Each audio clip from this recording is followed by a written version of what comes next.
Hello everyone, welcome back to the series French for Beginners. Today is lesson 24, Hobbies. Let's get started. Écouter de la musique. Listen to music. Jouer de la musique. Play some music. Regarder la télévision. Watching television. Jouer aux jeux vidéo. Play video games. Faire du sport. Do sports. Jouer au tennis.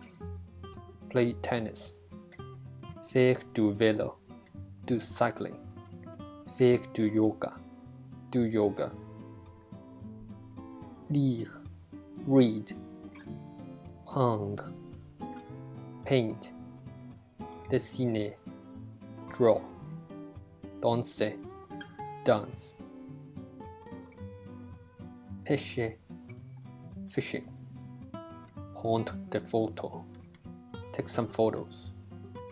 Jouer du piano. Play the piano. Jouer du violon.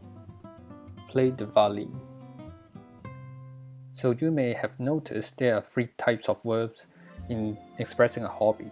For example, faire, faire du sport, faire du yoga.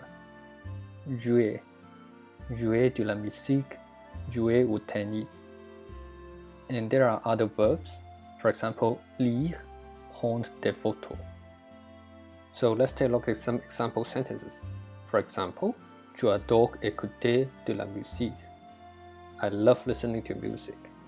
Vous adorez danser. You love dancing. Il adore jouer au tennis. He loves playing tennis. Je déteste faire du sport. I hate doing sport. That's all for this lesson. Thank you for watching.